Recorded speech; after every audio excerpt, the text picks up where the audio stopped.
transition into your top 3 advice on Mhm. product sense interviews. Okay. Okay. Yeah. Top three advice for product sense. Product sense, I think it's like one of the most fascinating interviews, right? Like a lot of companies ask, like, you've been part of Meta. Meta does like product sense interviews. Fortunately, Amazon doesn't do product sense interviews, but there are a lot of companies who do product sense interviews. And I think one of the so we speak about top three, but like I think the fundamental thing that I would say is like the first and most important thing is empathize as the user, right? Like that is key. If you're not able to empathize the user, no matter how hard you, no matter how many frameworks you have, how many mock interviews you did, Yeah. it'll all be waste. Yes. What does Because that mean? Empathize. yeah, when I say empathize, right? Like think about like who the user is. Think Mm. about or put yourself in the user's shoes. If you know enough about the product, or if you've used the product, put yourself in the user's shoes. Think about like how you felt when you used the product. Yeah. What frustrated you most about the product? What did you like about the product? Yes. And like and go with that, like and a lot of people say, like even when product sense, when they talk about like pick your own product, don't go with like a commonly used product. While I agree with it for a large extent, because commonly used product, there's very little room for being creative. Mm. But also like go with the product that you feel closer to your heart. Yes. What is that one product that you use every day and you feel closer to your heart? Like if you had asked me until last year, I would have probably said Headspace.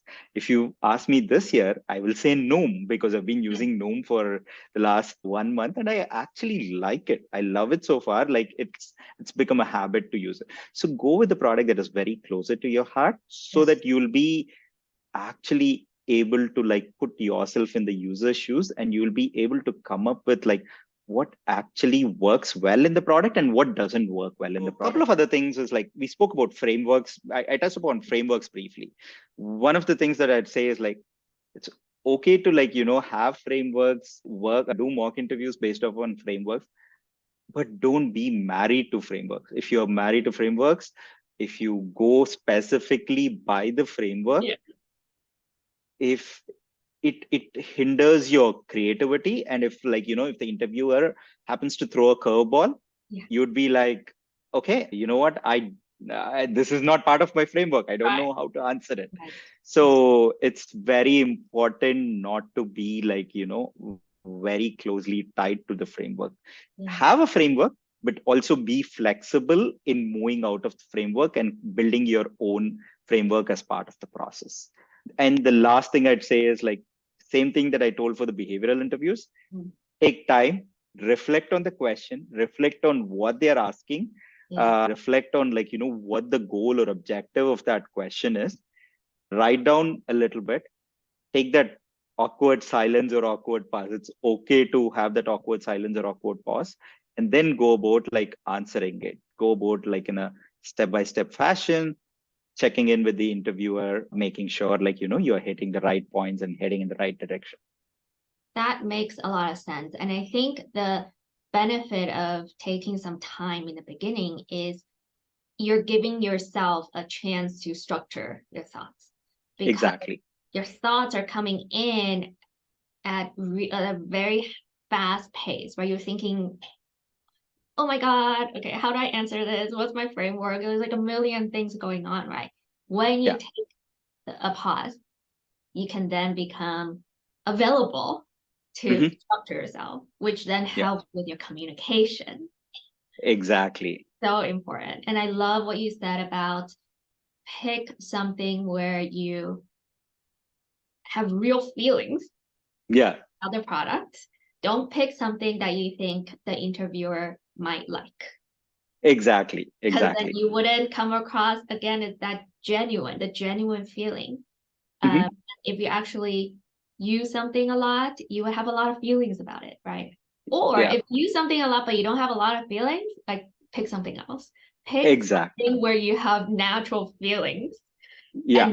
that helps you come up with interesting and novel things to say. Yeah. And the other thing that I want to add is like, whenever you're going through interviews, right? Like it's important to check in with your recruiters to understand, like, what is the format of the interview? A lot of people miss that. And it's all but natural, right? Like we are so caught up in giving interviews that we forget to check in, like, what the format is. Recruiters are your friends. They are going to help you in this process of like, telling you what to prepare for, what is the format and everything. Yes. Any parting advice for us? Parting advice, I think I'll say a couple of things. One is like, yes, we live in strange times, we live in difficult times. It's important to like, check in with each other. It's important to check in with each other, check in with your friends, check in with your family. If you're having troubles, if you're, feeling this is overwhelming, it's stressing you out, take some time off. Don't proceed with the interviews, or like, don't proceed with the jobs. It's important to keep your mental health very, very sane and stay healthy, right? So do that, and then, then keep moving forward. That is one thing. And the second thing is, nothing can compensate for practice, right? Like interviews require practice. I've seen a lot of your posts on LinkedIn, like how you prepared like the first couple of times for Meta, how you did like 100 hours worth of practice. And like, that practice did not go waste. It helped you land your interview. So each person is different. It might take 100 hours for you, it might take 200 hours for me, or it might take 50 hours for someone. Figure out what is that right amount of practice, but nothing can compensate for practice. Like, practice for your interviews, make sure you're well prepared. Yes. Well, thank you so much for your time, Balaji. That was such an insightful chat. Thank you so much, Nancy. Thanks for having me here. Thank you so much, and we'll chat soon. Yeah, chat soon. All right. Bye-bye.